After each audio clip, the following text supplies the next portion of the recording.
नमस्कार। आज हम किसी का पक्ष लेने नहीं आए हैं, बल्कि हम लोकतंत्र की मशीनरी को, उसकी नब्ज को समझने की कोशिश करेंगे। और इसके लिए हम एक केस स्टडी ले रहे हैं, आइजोल दक्षिण प्रथम विधानसभा क्षेत्र की।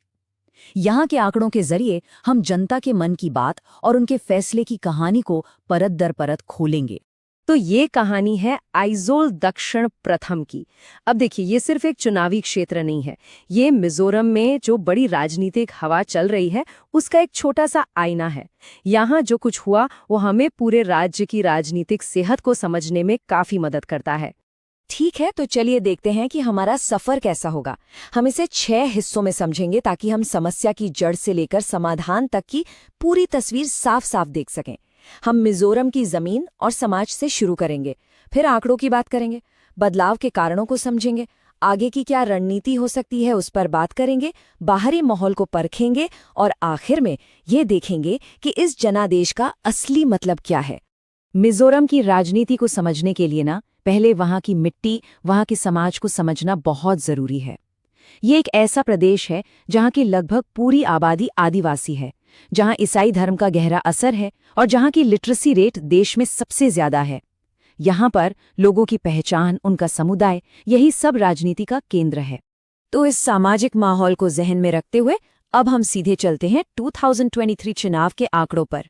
याद रखिए, ये सिर्फ नंबर नहीं है, ये उस इलाके के लोगों की एक साथ बोली गई आवाज है, और ये आवाज एक बहुत ही साफ और बड़े बदलाव की तरफ इशारा कर रही है।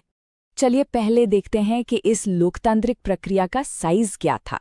इस एक विधानसभा सीट पर कुल मतदाता थे 23,066। अब हर एक वोट एक उम्मीद है, एक फैसला। तो इन 23,000 से ज्यादा लोगों ने मिलकर क्या संदेश दिया? और इन लोगों ने अपनी जिम्मेदारी को बहुत सीरियसली लिया। वोटिंग हुई 79.09%, मतलब हर 10 में से लगभग 8 लोग वोट डालने निकले। ये दिखाता है कि यहाँ के नागरिक अपने भविष्य को लेकर कितने जागरूक और गंभीर हैं। अब जो बात सबसे ज्यादा चौंकाती है वो है जीत का अंतर। ये था 3,625 वोटों का। ये कोई छोटी मोटी जीत नहीं थी, ये एक बहुत बड़ा फासला है। ये साफ साफ दिखाता है कि जनता का भरोसा एक तरफ से हटा और दूसरी तरफ बहुत मजबूती से जाकर जुड़ गया। और यहाँ देखिए कि ये जीत कितनी बड़ी थी। ZPM को मिले 50% से भी ज्यादा वोट, मतलब हर 2 में से 1 वोटर ने उन्हें चुना। वहीं जो पुरानी पार्टी MNF थी, वो सिर्फ 30% पर सिमट गई। ये तस्वीर बिल्कुल साफ कर देती है कि कैसे एक नई राजनीतिक ताकत ने वोटरों का जबरदस्त बहुमत हासिल कर लिया। तो सबसे बड़ा सवाल कि आखिर ऐसा हुआ क्यों? अब हम इस राजनीतिक बदलाव की चीरफाड़ करेंगे, लेकिन इससे पहले कि हम आंकड़ों में और गहरे उतरें, एक बात याद रखना बहुत जरूरी है। ये जो नंबर हम देख रहे हैं, ये हर एक वोटर के विवेक और उसकी गरिमा का प्रतीक है।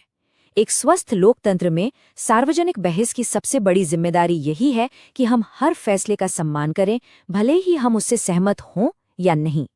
चलिए अब विश्लेषण में आगे बढ़ते हैं। इस बदलाव की जड़ों को समझने के लिए जरा पीछे चलते हैं। देखिए, 2003 में MNF 37% वोटों से जीती थी, लेकिन उसके बाद के चुनावों में उनका वोट शेयर लगातार कमजोर होता गया। फिर 2018 में एक बड़ा टर्निंग पॉइंट आया, जब ZPM एक नई ताकत बनकर उभरी और लगभग 40% वोट ले गई। और 2023 में तो उन्होंने इसे एक जबरदस्त जीत में बदल दिया, 50% का आंकड़ा पार करके। सोचिए, सिर्फ 2 चुनावों में 0 से हीरो तक का सफर। तो पिछले 10 साल की कहानी क्या है? बिल्कुल साफ है। एक तरफ MNF का जनाधार धीरे धीरे खिसक रहा था, जो बताता है कि उनका जनता के मुद्दों से कनेक्शन टूट रहा था, और दूसरी तरफ ZPM ने बड़ी समझदारी से जनता की इसी नाराजगी को पकड़ा और उसे एक जबरदस्त जीत में तब्दील कर दिया। अच्छा, अब जरा MNF के उम्मीदवार केवन लालवेना के प्रोफाइल को देखते हैं। वो पार्टी के एक अनुभवी नेता हैं, राज्यसभा सांसद हैं और पार्टी के लिए पूरी तरह से समर्पित भी हैं, इसमें कोई शक नहीं। लेकिन उनके सामने एक बड़ी चुनौती थी, इस खास इलाके में उनकी जमीनी पकड़ की कमी और यहाँ से कोई बड़ी चुनावी जीत का न होना। तो वो कौन से मुद्दे थे जो लोगों के दिमाग में चल रहे थे? सबसे ऊपर था पहचान और जातीय एकता का सवाल, फिर खराब सड़कें और इंफ्रास्ट्रक्चर की कमी, और शायद सबसे बड़ा मुद्दा नौकरियों की कमी और बढ़ती बेरोजगारी। यही वो चिंताएं थी जिन्होंने इस राजनीतिक बदलाव के लिए जमीन तैयार की। ठीक है, अब तक हमने समस्या को समझा है। अब बात करते हैं समाधान की। यहाँ हम एक ऐसी रणनीति पर नजर डालेंगे जो इन चुनौतियों से निपटने के लिए एक सिस्टमैटिक, एक व्यवस्थित रोड मैप देती है। इस रणनीति को हम कह सकते हैं चतुर्मुख सिद्धांत, मतलब एक चार तरफा रणनीति जो 4 मजबूत पिलर्स पर खड़ी है। पहला, इलेक्टोरल इंजीनियरिंग यानी चुनावी मैनेजमेंट।